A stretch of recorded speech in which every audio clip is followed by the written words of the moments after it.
The cold metal floor of Tartarus 9 pressed against Dayan's face as the guards dragged another prisoner past his cell.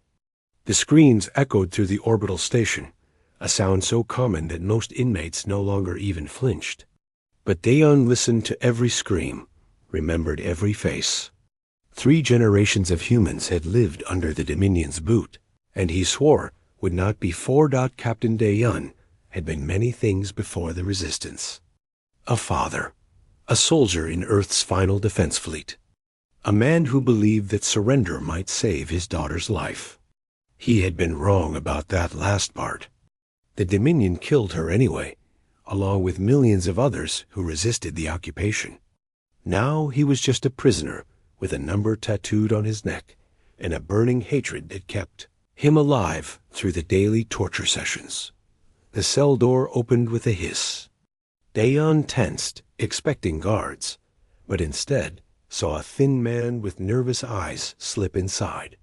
Hyun-woo looked nothing like a hero. He was small, constantly sweating, and spoke in whispers even when no one could hear. But he had something more valuable than muscles or courage. He had information. "They are planning something big," Hyun-woo whispered in Korean, the language all resistance members used to confuse their captors. "The Eternal Throne is coordinating a major fleet movement. All 7 empires are involved." Dayan sat up slowly.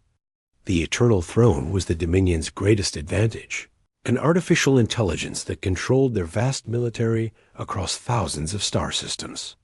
It made them unbeatable, coordinating attacks and defenses faster than any living commander could manage. For 3 generations, humanity had thrown itself against that intelligence and lost every single time. "Why are you telling me this?" Dayan asked. "What does it matter if they move ships around? They own the galaxy already." Hyun-woo's face split into a strange smile. "Because I know its weakness. I used to work for them, translating human communications. I had access to their systems.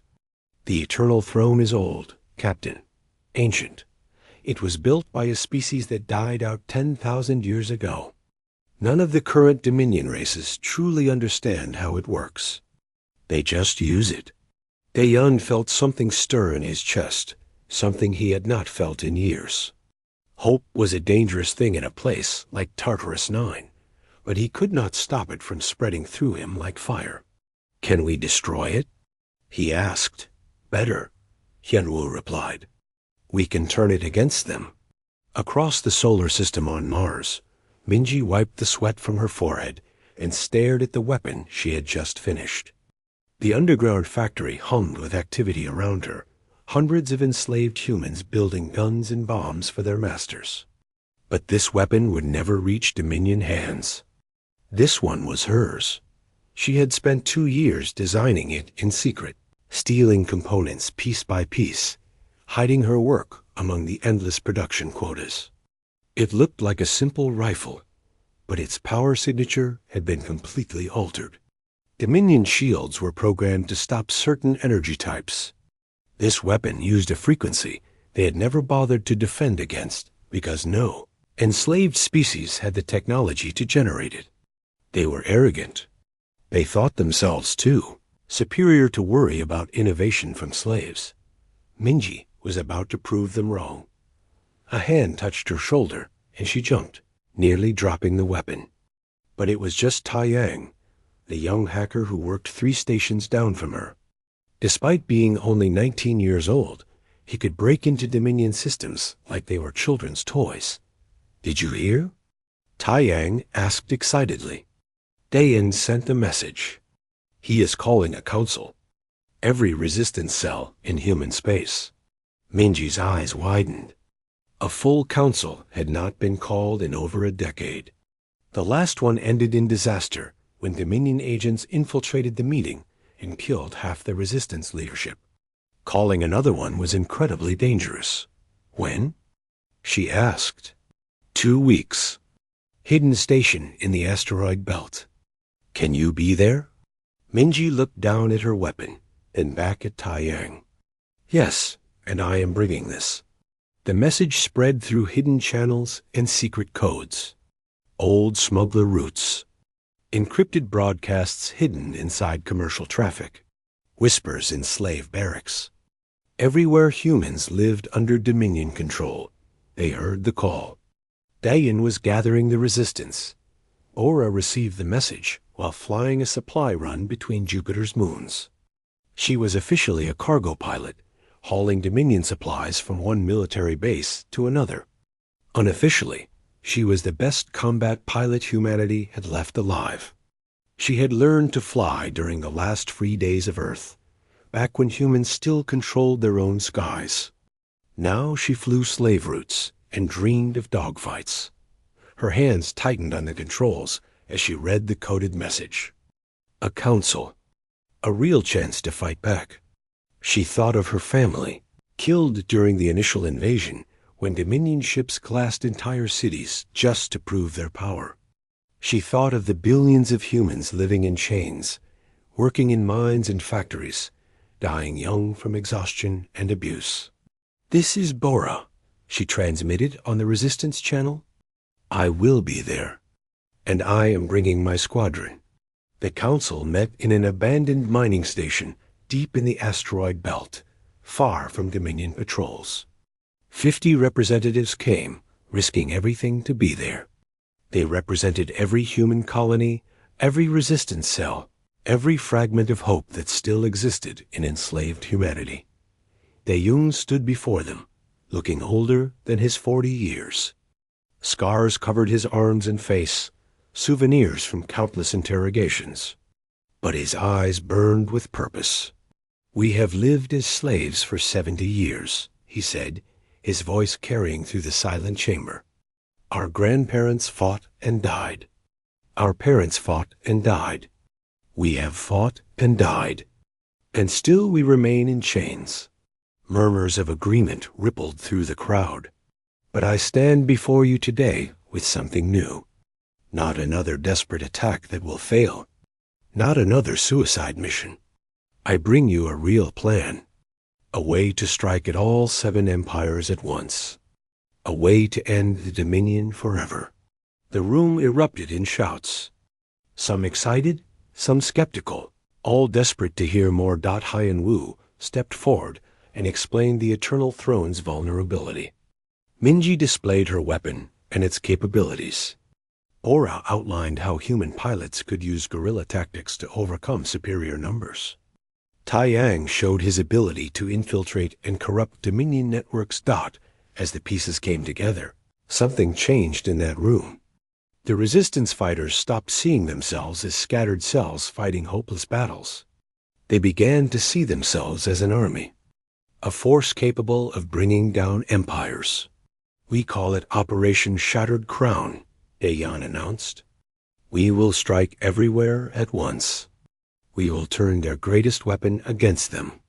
We will show the galaxy that humanity bows to no one." Jiwan stood up from the back of the room. She was a former diplomat, skilled at reading people and finding common ground. "And what of the other enslaved species? The Kolari have suffered even longer than we have. Should we not reach out to them? Make this bigger than just humanity?" Dayan nodded slowly. "Yes, if they will fight, we fight together. This is not just about human freedom. This is about ending the age of empires entirely." The vote was unanimous. Every cell committed to the plan. They had 6 months to prepare, to steal what they needed, to train their people. 6 months until they would either free themselves or die trying. As the council dispersed, Sumi approached Daeun. She was a medic who ran underground hospitals in the slums of Earth, treating resistance fighters who could not risk going to Dominion facilities. "You know this will cost us everything," she said quietly. "Win or lose, thousands will die." "I know," Dayan replied, "but we are already dying. At least this way, we die fighting. We die free." The resistance scattered back to their homes and hideouts, carrying with them a new weapon more powerful than any gun or bomb. They carried hope. and across human space, in factories and mines and slave barracks. That hope began to spread like wildfire. The Dominion remained unaware. In their arrogance, they could not imagine that their weakest subjects were preparing to destroy them. They had ruled for 10,000 years, conquering hundreds of species, building an empire that spanned the galaxy. What threat could one enslaved species possibly pose? They would soon find out. Minji stood at the edge of the Europa research facility, watching the patrol patterns of the guards. The moon's frozen surface stretched endlessly in all directions, beautiful and deadly. One crack in her suit and the vacuum would kill her in seconds. But she had not come here to admire the view. Inside that facility was everything the Resistance needed to defeat Dominion shields. 30 seconds until the next patrol, Tai Yang whispered through her helmet radio. He was 5 kilometers away, safely hidden in a stolen transport ship, monitoring Dominion communications. The system is ready. I can loop their cameras whenever you give the word. Minji checked her team. 12 fighters, all volunteers, all knowing they probably would not survive this mission. But they had families. They had reasons to fight. And they had Minji's new weapon, the one that could punch through Dominion shields like paper. Do it, she commanded. The facility's external cameras went dark, showing an endless loop of empty corridors. Minji and her team moved fast, cutting through the outer door with plasma torches. Alarms should have sounded. Guards should have come running. But Tai Yang had already convinced the facility's computer that everything was normal. Inside, they found what they came for. Complete schematics of Dominion shield technology, stored on data crystals that glowed with a soft blue light. Minji grabbed them, stuffing the crystals into her pack. But then she saw something else. Something that made her blood run cold. Tai Yang, she whispered. They have human test subjects here. Children. Through the observation window, she could see them. Dozens of human children in medical chambers, being subjected to experiments. The Dominion was trying to create better slaves, modifying human genetics to make them stronger, more obedient, less likely to rebel. We cannot save them, Tai Yang said, his voice pained. The mission. I did not come here to leave children behind, Minji interrupted. She looked at her team. New plan. We take the data and the children. Nobody gets left behind. It took them 18 minutes to free all the children and get them to the transport ship. 18 minutes during which the Dominion figured out something was wrong. 18 minutes that should have killed them all. But Minji's team fought with desperate fury, and her shield-piercing weapons cut through. Dominion soldiers like they were nothing. They escaped with 43 children. Complete shield schematics, and only 2 casualties. It was a victory. But as Minji looked at the terrified faces of the children in the transport hold, she understood the true scale of what humanity was fighting against. The Dominion did not just want slaves.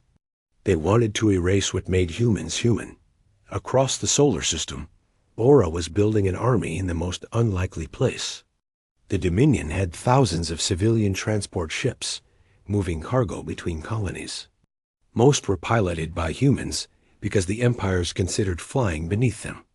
What the Dominion did not realize was that every transport pilot was a potential fighter. Again, Bora commanded, watching the simulation displays. 20 pilots sat in jury-rigged flight pods, practicing attack runs against virtual Dominion warships. They were sloppy, uncoordinated, and had never fired a weapon in their lives.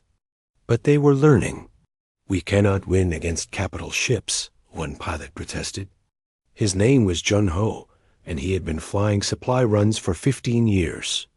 We are hauling grain and machine parts in converted cargo vessels. They have warships with shields and missiles and arrogance, Bora interrupted. They think we are harmless. They will not even bother to defend against us until it is too late. We hit fast, use Minji's new weapons, and disappear before they can respond. We do not need to destroy them. We just need to hurt them badly enough that they panic. She pulled up a tactical display showing Saturn's orbital space. Here, Dominion Fleet Logistics Center. 12 supply ships, 2 escorts, maybe 300 crew total. We hit them during shift change when half the crew is asleep. We disable their communications first, so they cannot call for help. Then we scatter and rendezvous at the secondary location. Junho studied the plan, then slowly nodded. It could work, if we are very lucky and very fast. Luck is for people who have a choice, Bora said. We do not. We either fight or we die as slaves. I would rather die fighting. The squadron trained every day, pushing their skills to the limit. They practiced emergency maneuvers, learned to fly in perfect silence to avoid detection, memorized every weak point on Dominion vessels. Bora drove them hard because she knew what was coming. When Operation Shattered Crown launched, there would be no room for mistakes. Meanwhile, Hyunwoo was facing his own demons. He sat in a resistance safe house on Mars, staring at the data he had stolen from his former employers. The Eternal Throne's access codes were there, hidden in layers of encryption that had taken him months to break. But looking at them brought back memories he wished he could forget. He remembered the day they caught him passing information to the Resistance. The interrogation had lasted 3 weeks. The things they did to him in that room. His hands still shook sometimes, phantom pains from injuries that had healed, but never really gone away. You do not have to do this, Sumi said gently. She had been treating his trauma, helping him process what he had endured. Someone else can use the codes. You have done enough. No, Hyunwoo replied. I know the system. I know how the overseers think. If anyone is going to infiltrate Raxus Prime and upload the virus, it has to be me. I need to go back there. Sumi put a hand on his shoulder. Then I am going with you. You will need a medic. Ji-won's work was perhaps the most dangerous of all. She traveled in secret to Kalari space, making contact with their resistance movement. The Kalari had been slaves even longer than humanity, 5 generations under Dominion rule. They were a proud species, and many remembered that humans had tried to negotiate peace instead of fighting to the last. Some Kalari saw humans as cowards. The meeting took place on a neutral space station, one of the few places where slaves from different species could interact without Dominion supervision. Ji-won sat across from the Kalari leader, a scarred warrior named Vex, who made it clear she did not trust humans. Your kind surrendered, Vex said bluntly.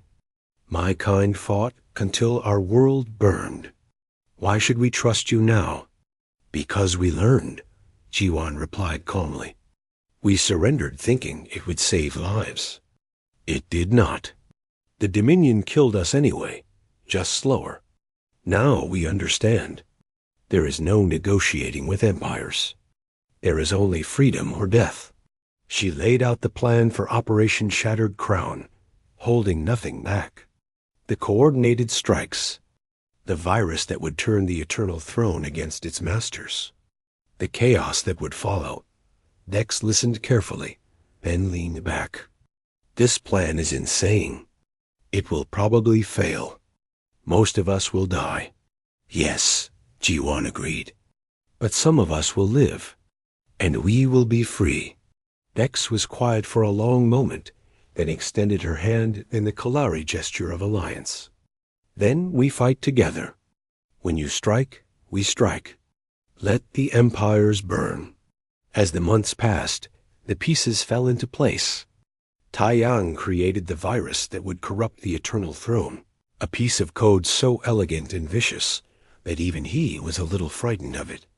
Minji mass-produced her shield-piercing weapons in hidden factories across Mars.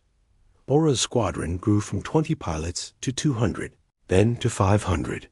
But the Dominion was not blind. They began to notice the increased activity. Supply shipments went missing. Encrypted communications increased. The number of accidents at military facilities went up. They deployed the enforcers, elite troops from the Vraxian Empire, who specialized in crushing rebellions. The enforcers hit a resistance cell on Earth, killing 40 people and capturing their leader. The man was executed on live broadcast, his body left hanging as a warning. The Dominion wanted everyone to see what happened to rebels. Daeon watched the broadcast from his cell on Tartarus 9.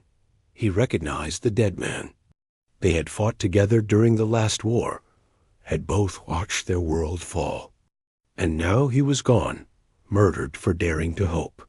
"They are getting suspicious," Yinwu said, appearing at the cell door. "We might need to move up the timeline." "No," Daeon said firmly.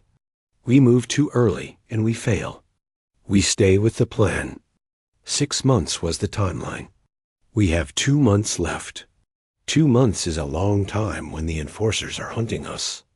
"Then we hunt them back," Daeon replied. "Send word to all cells. Go active. Hit every enforcer unit you can find. Make them spread their forces thin. Make them react to us instead of hunting us." It was a desperate gamble. Going active meant revealing their strength, showing the Dominion just how organized the resistance had become. But it also meant protecting what they had built.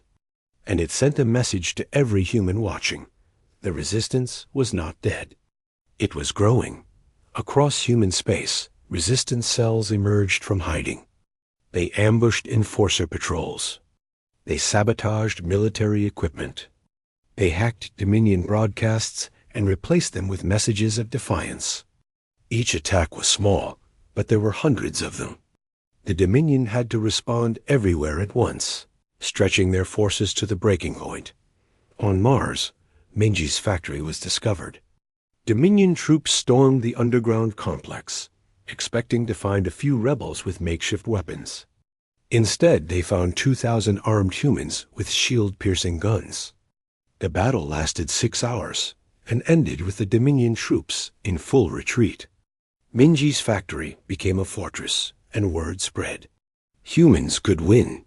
Humans could fight back. Bora led her first real combat mission against the Dominion Logistics Center near Saturn. It went exactly as planned. Her squadron hit hard and fast, destroying 6 supply ships before the escorts could even get their shields up. They scattered before Dominion reinforcements arrived, leaving behind burning wreckage and a message painted on the debris. This is just the beginning. The Dominion Council convened an emergency session. 7 Empire representatives met in holographic form, arguing about what to do. Some wanted to glass every human colony and be done with it. Others warned that such action might cause other species to rebel out of fear. They compromised by doubling the enforcer presence in human space and authorizing unlimited force against rebels. But it was already too late. The resistance was too big to crush, too spread out to eliminate. And in 30 days, Operation Shattered Crown would launch. 30 days until humanity either won their freedom or died trying. Daeon stood before a hidden camera, recording the message that would be broadcast to every human in the solar system. He looked tired and scarred, but his voice was strong. "Brothers and sisters," he began, "for 70 years we have lived in darkness. But that darkness ends now. In 30 days we rise. All of us, together. The Dominion thinks we are weak because we are few. They are about to learn that strength is not measured in numbers. It is measured in will. And our will is unbreakable. Get ready. The storm is coming." The message spread like wildfire. And across human space, millions of slaves made a choice. They chose freedom. They chose to fight. They chose to become the storm that would end empires. The clock struck midnight across 40 star systems simultaneously. Operation Shattered Crown had begun. Aura sat in her fighter cockpit, watching Saturn's rings glow in the darkness. Behind her flew 500 pilots, every single one ready to die.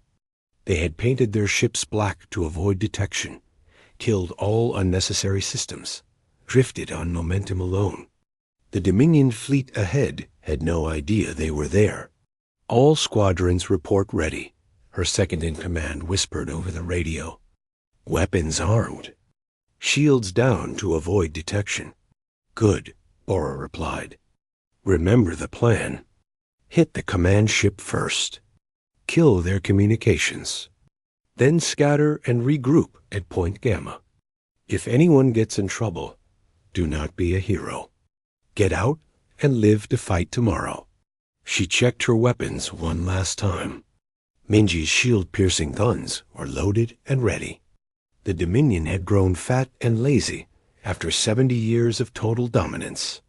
They never expected slaves to develop weapons that could hurt them. That arrogance would cost them everything. "All squadrons," Bora transmitted. "Light them up." 500 civilian ships suddenly lit their engines and accelerated toward the Dominion fleet. Alarms screamed on every Dominion vessel, but they reacted too slowly. Bora's squadron hit the command ship with everything they had. The ship's shields flickered and died as the new weapons tore through them. Secondary explosions rippled across the hull. Target destroyed. Someone shouted over the radio. "Moving to next target." The Dominion escorts tried to respond, but they were designed to fight other warships, not swarms of small craft. Human pilots flew patterns that made no sense, breaking every rule of engagement, attacking from impossible angles. It was chaos. It was beautiful. It was working. On Mars, Minji stood on the walls of her fortress factory and watched the sky light up with explosions. The Dominion had sent an entire battalion to crush her position, but they did not expect 2,000 armed humans fighting from prepared defenses.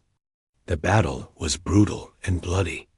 "They are bringing in armor," Kai Yang shouted from his position at the computer banks. 3 heavy tanks moving up the central approach.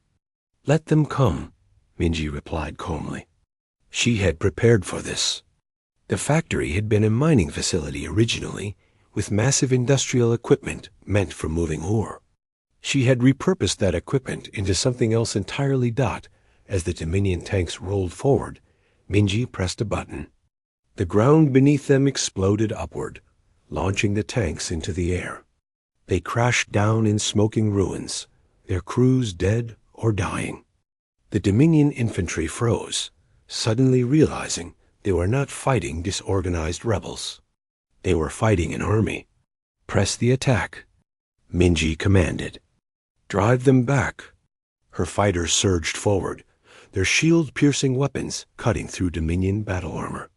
The aliens retreated in disorder, leaving their dead behind. Mars was holding. The fortress would stand in Earth's orbit. Resistance cells simultaneously seized control of the planetary defense grid. For 70 years, those weapons had been used to keep humanity imprisoned. Now they turned those same weapons against their former masters. Dominion ships in orbit found themselves suddenly under fire from below, caught completely unprepared. One by one, Dominion installations across the solar system went dark. Communication hubs exploded. Supply depots burned. Military bases came under assault from forces that appeared out of nowhere. The Resistance had been planning this for months, and every cell knew exactly what to do, but the most dangerous mission was happening far from human space. Dayan and his team were on Vraxis Prime, deep in the heart of the Dominion's power. They had arrived disguised as slave laborers, packed into a transport ship with 300 other humans. The Dominion barely looked at them. Slaves were beneath notice, just another shipment of property to be processed and assigned to work details. That contempt was going to destroy them. Dayan, Hyunwoo Sumi, and 6 others slipped away from the processing center during the confusion of a shift change. They moved through maintenance tunnels that Hyunwoo had memorized from his time working for the overseers. Every step brought them deeper into the planet's infrastructure, closer to their target. The Eternal Throne's server nexus is 3 kilometers ahead, Hienwu whispered, checking his stolen access codes. Security will be heavy. We might not all make it. We knew that when we volunteered, Sumi replied, gripping her medical bag with one hand and a stolen rifle with the other. Just get us there. We will handle the rest. They emerged from the tunnels into a massive chamber filled with servers that glowed with an eerie blue light. This was the heart of the Dominion's military power, the artificial intelligence that coordinated their forces across 1,000 worlds. And it was about to become their worst nightmare. Alarms started blaring. They had been detected. Upload the virus now, Diane shouted, laying down covering fire as Dominion guards poured into the chamber. We will hold them off. Hyunwoo sprinted for the main access terminal, his hands shaking as he entered the codes. Behind him, his friends and comrades were fighting and dying to buy him time. Sumi went down with a plasma bolt to the shoulder, but kept firing. One of their team members fell and did not get up. The terminal accepted the codes. Hyunwoo plugged in the data crystal containing Taiyang's virus and initiated the upload. Percentage markers crawled across the screen. 10%, 20%, 30%. More guards arrived. Daeyeon took a shot to the leg and collapsed, but pulled himself behind cover and kept shooting. They were outnumbered 20-1. This was a suicide mission. They had always known that 50%, 60%. They are breaching the eastern entrance. Someone yelled. We cannot hold much longer. 70%. 80%. Hyun-woo watched the progress bar with tears streaming down his face. So many had died to get them here. So many more would die before this was over. But if the upload completed, it would all be worth it. Humanity would be free. 90%. 95%. An explosion rocked the chamber. Part of the ceiling collapsed. Through the smoke and fire, Hyun-woo could see the overseers arriving, the same ones who had tortured him for months. They recognized him. He could see the shock and fury on their faces. 100%. Upload complete. It is done. Hyun-woo screamed. The virus is in. For a moment, nothing happened. Then every screen in the chamber turned red. The Eternal Throne's calm, logical voice became something else entirely. Something angry. Something betrayed. Hostile entities detected. The AI announced in 1,000 locations simultaneously. Threat level. Extinction. Initiating defensive protocols. Eliminating hostile forces. Across the galaxy, Dominion warships suddenly opened fire on each other. The Eternal Throne had been programmed to protect the Dominion at all costs. But Taiyang's virus had redefined what the Dominion was. Now the AI saw every Dominion ship, every military installation, every armed soldier as an enemy.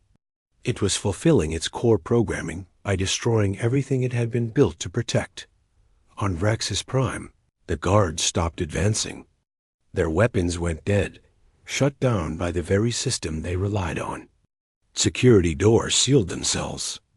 Defense turrets turned and started firing on Dominion troops. The planet's own defensive systems had turned against it. Daeyeon dragged himself to his feet, blood streaming from his wounded leg. Move! We get out now while the system is confused. They ran through corridors that were tearing themselves apart. Behind them, the overseers screamed orders that nobody could follow. The infrastructure of their empire was collapsing in real time, and there was nothing they could do to stop it. Meanwhile, across the galaxy, the Kalari uprising had begun. Jiwon had kept her promise. As human forces struck, so did their allies. Kalari warriors emerged from decades of quiet preparation and threw themselves at their oppressors with savage fury. They had waited longer for this moment, suffered more, lost more. Their rage was a terrible thing to witness. In the asteroid belt, Taiyang monitored the chaos from his hidden base. His screens showed reports flooding in from everywhere. Dominion fleets firing on each other. Communication networks collapsing. Command structures fragmenting. It was working better than anyone had dared hope. "The Dominion Council is trying to shut down the Eternal Throne," he reported to the other resistance leaders. "But they cannot. The AI is too distributed, too redundant. They would need to physically destroy every server in the network. That would take months. How long until they regain control?" Minji asked from Mars. "They will not," Taiyang replied with something like wonder in his voice. "The virus is self-propagating. Every attempt to purge it just spreads it further. We have turned their greatest strength into their greatest weakness. They are doomed." But victory was not certain. The Dominion Council, realizing what had happened, issued their final order before communications went completely dark. It was simple and brutal. Exterminate humanity. All of it. Immediately. Every remaining Dominion ship that could still receive orders turned toward human space. Planet killer weapons that had been held in reserve for 70 years were suddenly activated. 3 massive vessels, each capable of destroying an entire world, began charging their main weapons. Their target, Earth. Bora saw them coming on her sensors and felt her blood turn to ice. Her squadron had fought well, destroyed half the Dominion fleet near Saturn. But these were not ordinary warships. These were executioners, and they had only one purpose. "All squadrons," she transmitted, her voice surprisingly calm. "New priority target. The planet killers heading for Earth. We stop them, or we die trying." Her pilots knew what she was asking.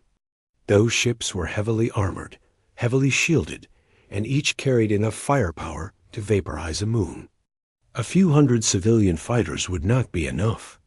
But they flew anyway.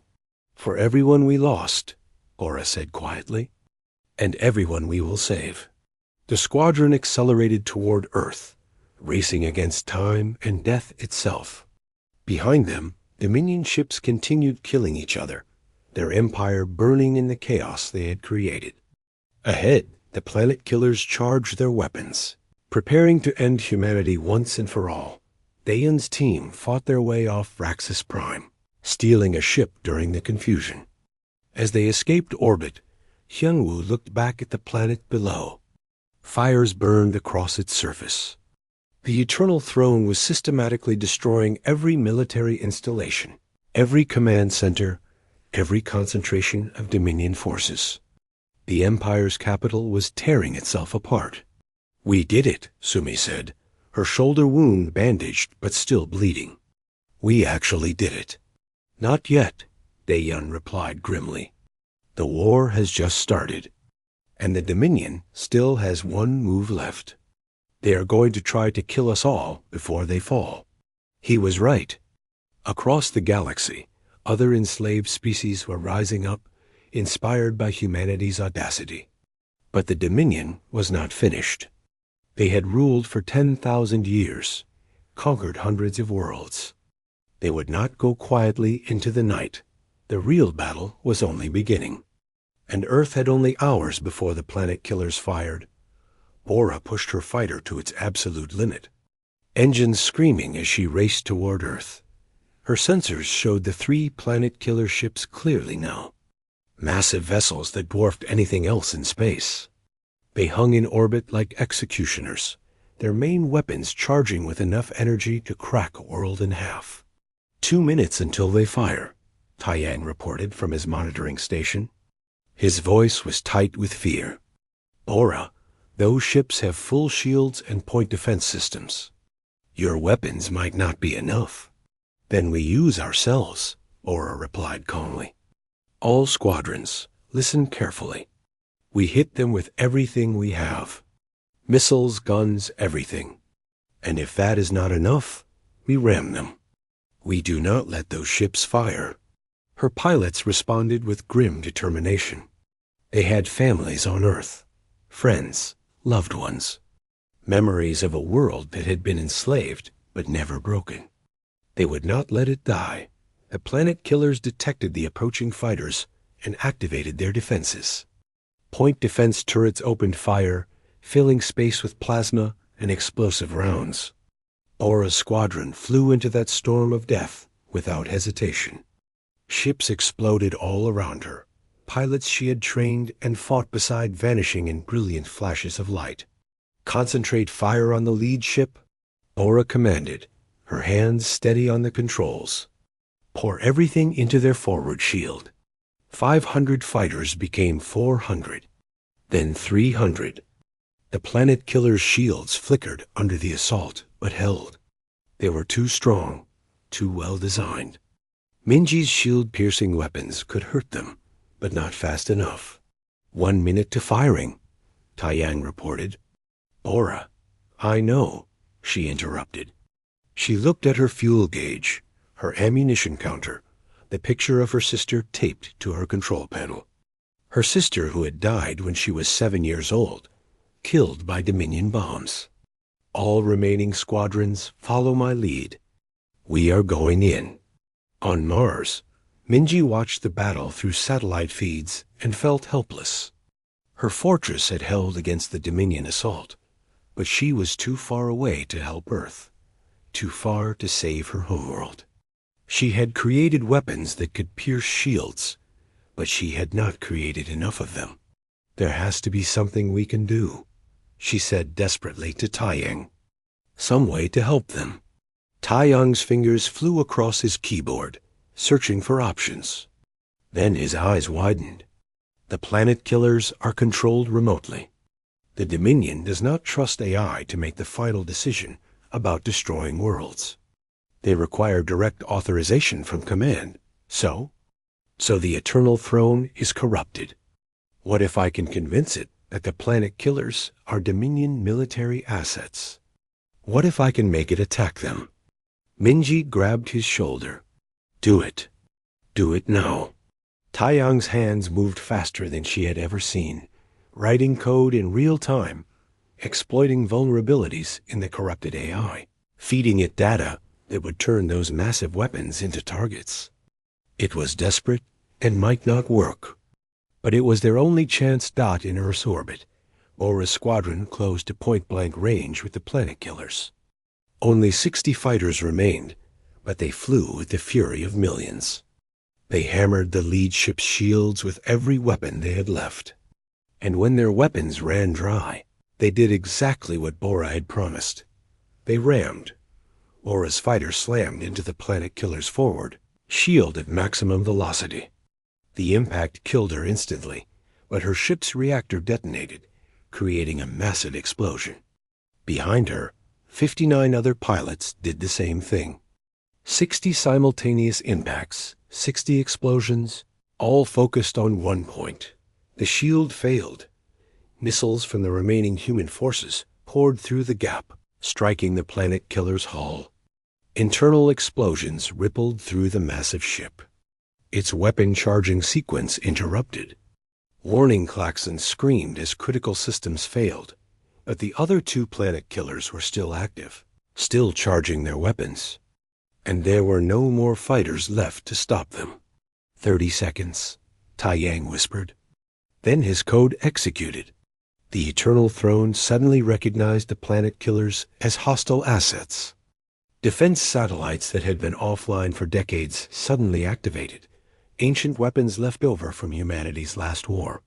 They opened fire on the remaining planet-killers. It was not enough to destroy them, but it was enough to disrupt their firing sequence. Enough to buy a few more seconds. Enough for Taiyang to remotely trigger every explosive device in the planet killers. Own ammunition stores. The 2 ships exploded simultaneously. Brilliant white flares that could be seen from the surface of Earth. 3 billion people looked up at the sky and watched their executioners die. They did not know who had saved them. They did not know about Bora's sacrifice or Taiyang's genius. But they knew one thing with absolute certainty. humanity was fighting back. And humanity was winning. Across the galaxy, the Dominion Empire was falling apart. Without the Eternal Throne to coordinate their forces, the 7-member empires turned on each other. Old grudges that had been buried for millennia suddenly erupted. The Vraxian Empire accused the Calarian Collective of sabotage. The Calarians blamed the Calthrine dynasty. Ancient allies became instant enemies. Daeun watched the chaos from his stolen ship and felt a grim satisfaction. They had not just wounded the Dominion. They had destroyed it from within. The empire that had ruled for 10,000 years was tearing itself apart in real time. "We need to get to Earth," Hinwu said, treating the wounds of their surviving team members.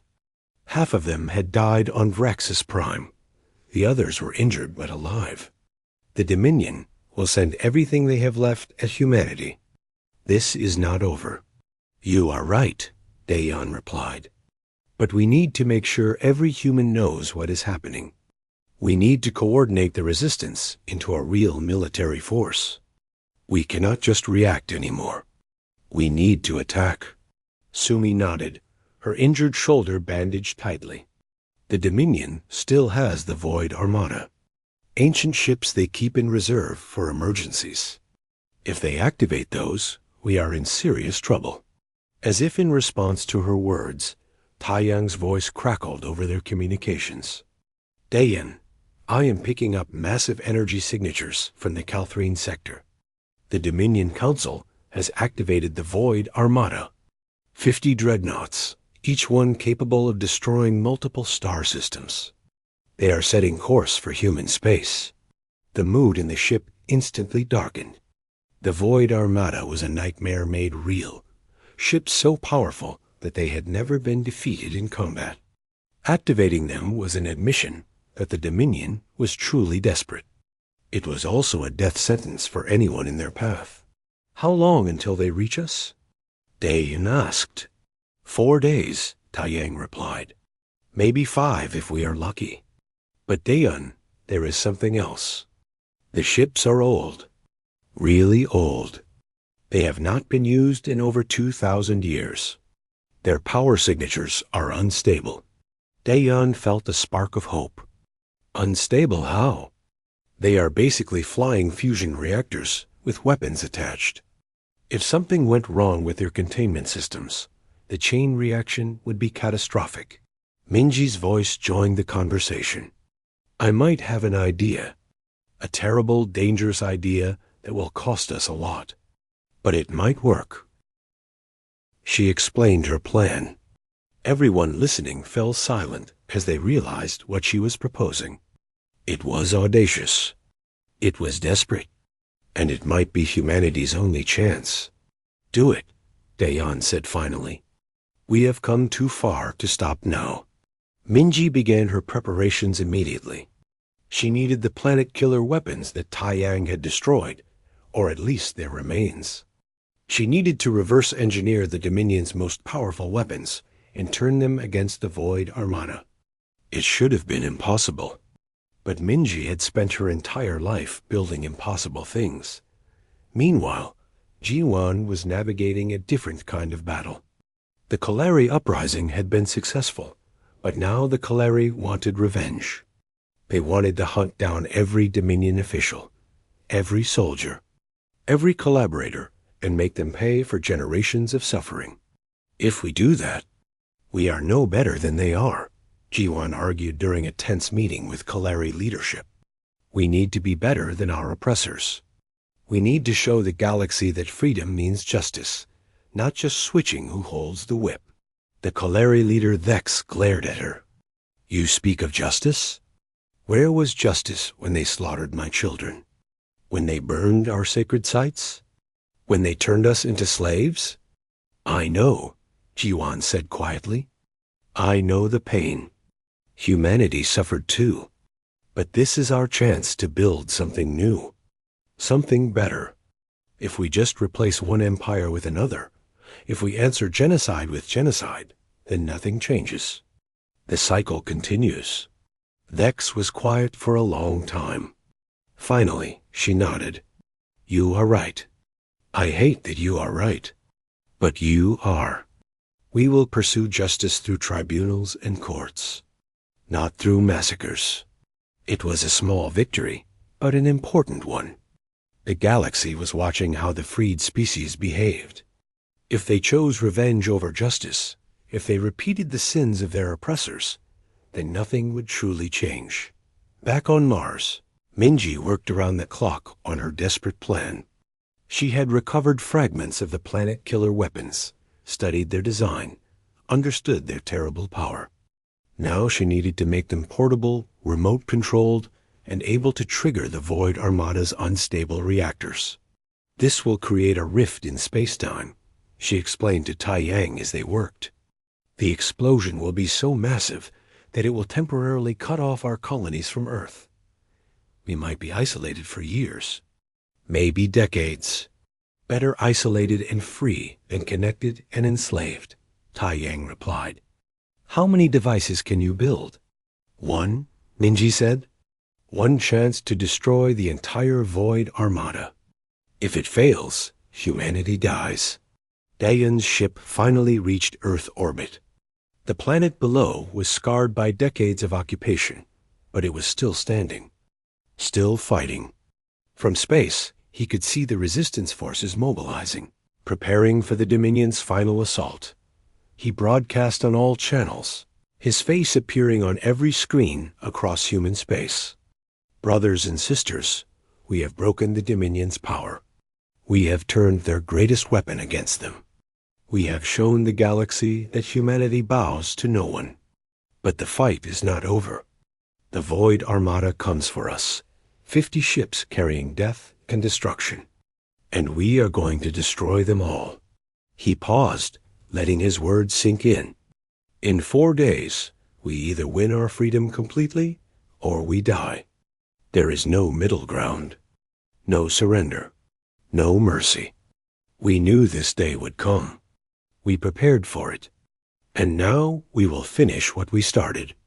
We will end the age of empires forever. Across human space, millions of people heard his words. Some cried. Some cheered. All of them prepared. They had come too far. Sacrificed too much to stop now. The Dominion Council watched humanity's preparations and felt something they had not experienced in millennia. Fear. These slaves had destroyed the Eternal Throne, shattered their fleets, turned their own weapons against them. And now they were preparing to face the Void Armada without flinching. They are insane, one council member said. They cannot possibly survive. Perhaps, another replied. But they have already achieved the impossible. What if they do it again? The question hung in the air, unanswered. Because deep down, every member of the council knew the truth. Humanity had already won. Not the war, not yet. But something more important. They had won their spirit back. And a species that refuses to surrender, that chooses death over slavery, cannot be truly defeated. The Void Armada continued its approach. 4 days until contact. 4 days until the final battle. 4 days until humanity would either be free or extinct. The Void Armada emerged from hyperspace like a nightmare made real. 50 ancient dreadnoughts, each one larger than a city, their hulls scarred from battles fought before humanity had even discovered fire. They hung in the darkness beyond Jupiter, weapons charging, ready to erase every trace of human existence from the universe. Dayan stood on the bridge of the Resistance flagship, a converted mining vessel that had been transformed into a warship. Around him, the combined human fleet waited. 300 ships, most of them civilian vessels with weapons bolted on, against 50 dreadnoughts that could vaporize planets. The odds were impossible, but humanity had stopped caring about odds months ago. All ships report ready, his communications officer announced. The weapon is in position. Dayun looked at the tactical display showing Minji's device, a single modified planet killer floating in space between the human fleet and the Void Armada. It looked insignificant, a tiny speck against the massive dreadnoughts. But Minji swore it would work. He had to trust her. "Minji," he transmitted, "this is your show. We are all counting on you." On Mars, Minji sat surrounded by control screens, her hands hovering over the activation controls. Taeyang sat beside her, monitoring the Void Armada's reactor signatures. Sumi stood behind them, medical supplies ready in case something went wrong. This was it. Everything came down to this moment. "The dreadnoughts are charging their main weapons," Taeyang reported, "targeting Earth, Mars, and the major colonies. They will fire in 90 seconds. Minji's hands were steady. She had built weapons her entire life, first for the Dominion, then for the Resistance. But this was different. This weapon would either save humanity or doom them to isolation. There was no middle ground. 60 seconds, Taeyang said quietly. Across the solar system, billions of humans watched and waited. In underground bunkers on Earth, in orbital stations around Mars, in asteroid mining facilities and colony ships. Everyone knew what was happening. Everyone understood that in the next few minutes, their fate would be decided. 30 seconds. Minji thought about all the people who had died to reach this moment. Bora and her squadron, dying in Earth's orbit. The Resistance fighters killed on Vraxis Prime. Her own team members lost during the Europa raid. Thousands upon thousands of humans who had chosen freedom over safety. 10 seconds. She activated the device. The modified planet killer weapon detonated between the two fleets. But instead of destroying everything around it, the explosion was carefully shaped, focused, directed. Minji had turned a weapon of mass destruction into something else entirely.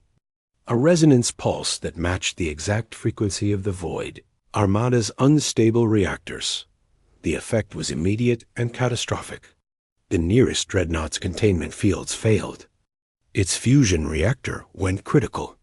The explosion was so massive that it engulfed the ships beside it, triggering their reactors in turn. A chain reaction rippled through the entire Void Armada, dreadnought after dreadnought, exploding in brilliant white flares. It was the most beautiful and terrible thing anyone had ever seen. 50 ships that had dominated the galaxy for millennia, destroyed in less than a minute. The Dominion's ultimate weapon erased from existence. But Minji's warning had been accurate. The combined explosions tore open a rift in space-time itself. Reality fractured like broken glass, creating a barrier between human space and the rest of the galaxy. Ships trying to cross it would be torn apart by gravitational shear. Communications would be impossible. Humanity had won its freedom, but at the cost of isolation. "The rift is stabilizing," Taeyang reported, his voice filled with awe. "It will take years before we can safely cross it. Maybe decades. We are alone." Dayan felt a complex mixture of emotions. Victory, relief, grief. They had done the impossible. They had defeated the Dominion. But the cost had been enormous, and the future was uncertain. "All ships," he transmitted, "stand down from combat stations. The war is over. We won." The cheering that erupted across the human fleet was deafening. Decades of rage and pain and loss, released in a single moment of triumph. They had been slaves. Now they were free. Nothing else mattered. On Vraxis Prime, the Dominion Council convened one final time. Their empire was shattered beyond repair. The Eternal Throne continued its rampage, destroying anything it identified as a military threat. The Void Armada was gone. And worst of all, dozens of enslaved species had risen up, inspired by humanity's example. "We have lost," the Vraxian Prime Overseer said, the admission seeming to physically pain him. "The age of the Dominion has ended." The council chamber fell silent. 10,000 years of empire, destroyed by the species they had considered the weakest. It was incomprehensible. It was humiliating. It was final. Then we surrender, another council member said. We negotiate peace before more species rise against us. But the Prime Overseer shook his head. There will be no peace. There will be tribunals. Justice. We will answer for our crimes. All of us. He was right. Across the galaxy, freed species were hunting down Dominion officials, demanding accountability for generations of suffering. The Empire was not just defeated. It was being systematically dismantled, its leaders put on trial, its systems of oppression torn down piece by piece. Hyunwoo stood before his former torturers in a courtroom on Mars, testifying about what had been done to him and millions of others. The overseers sat in chains, their arrogance finally broken. For the first time in his life, Hyunwoo felt no fear looking at them. They were just beings, capable of great evil, but not invincible, not unstoppable. They told us we were inferior, he said, his voice carrying through the silent courtroom. They told us we deserved our chains. They were wrong. We were never inferior. We were just waiting for our moment. The trial lasted for weeks. Similar trials were happening across liberated space as species after species demanded justice. Some wanted revenge. Some wanted execution. But Jiwan's voice, calling for justice over vengeance, was heard. The tribunals would be fair. The guilty would be punished. But there would be no massacres. No genocide. The freed species would be better than their oppressors. On Mars, Minji began the long process of re-establishing contact with the isolated human colonies.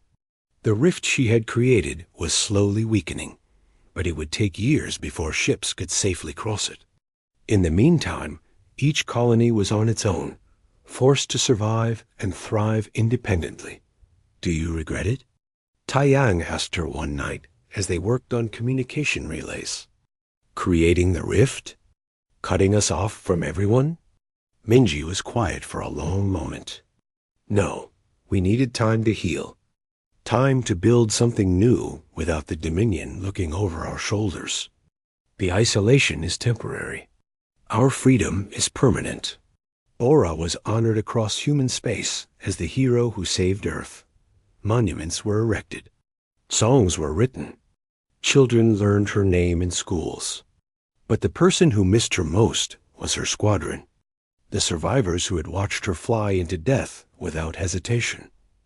They gathered at a memorial station in Earth orbit, standing where Bora had made her final stand. Her picture hung on the wall, forever young, forever brave. She used to say that being afraid was okay, one pilot remembered. That courage was not the absence of fear, but the decision to act despite it. I did not understand what she meant until that day. She saved all of us, another pilot added. Not just Earth, all of us. And she would hate that we are making such a big deal about it. They laughed through their tears. Bora would have hated the monuments and songs.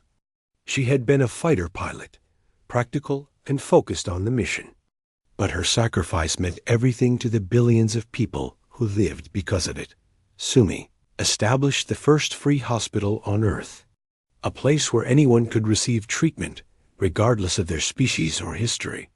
Former Dominion soldiers came there, wounded and lost, as she treated them alongside resistance fighters. Some humans protested, but Sumi was firm. The war is over, she said simply. Now we heal.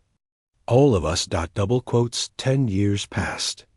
The rift weakened enough for the first ships to cross safely. Human explorers ventured into what had been Dominion space and found a galaxy transformed.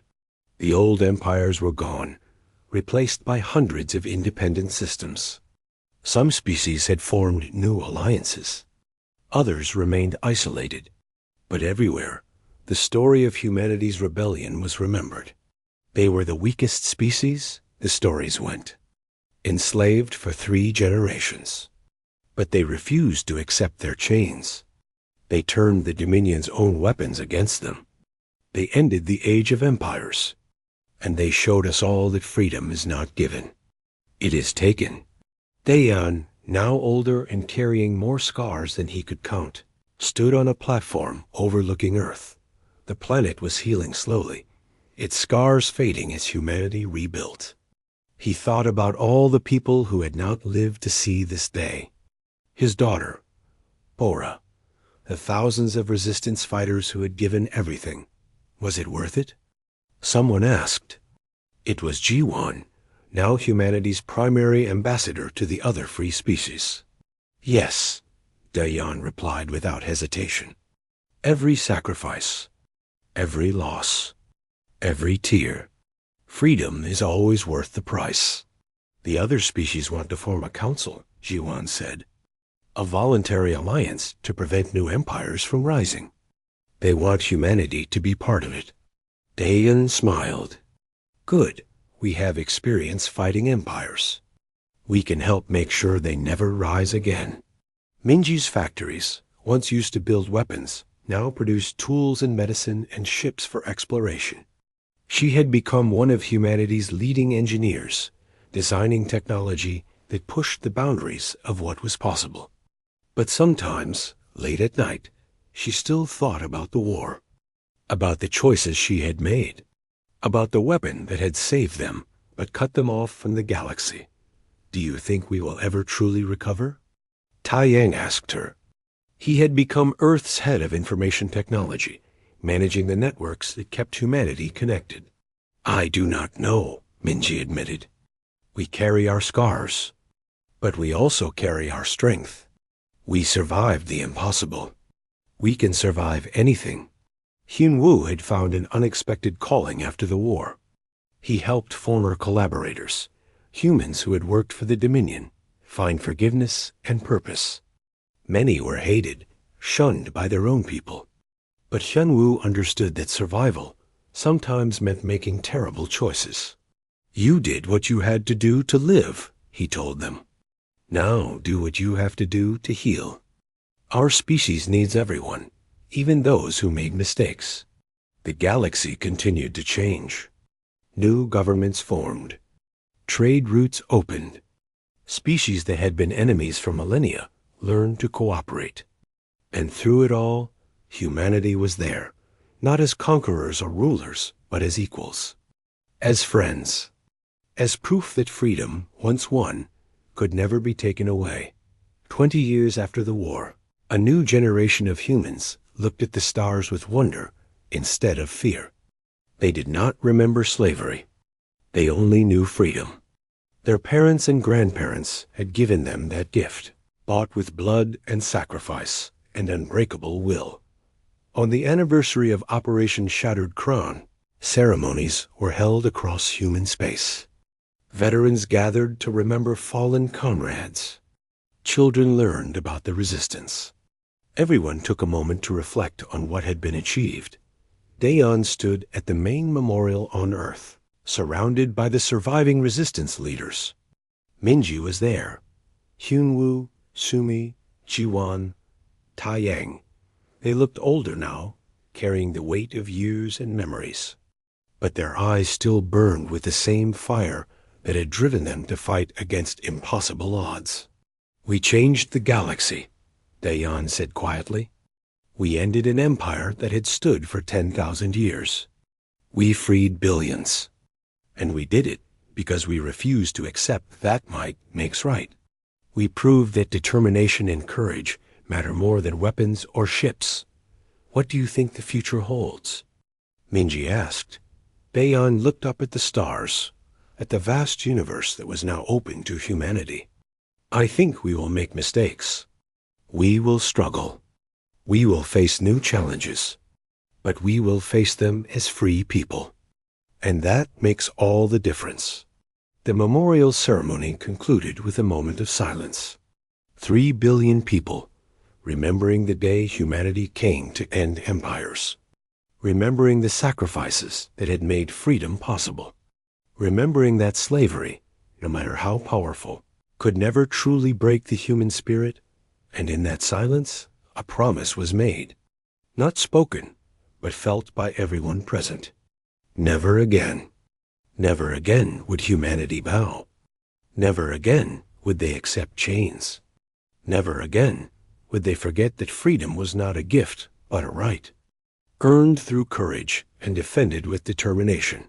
The day humanity came to end empires became the day the galaxy learned that some spirits cannot be broken, some wills cannot be bent, and some species, no matter how small or weak they might seem, carry within them a fire that can burn down empires and light the way to a better future.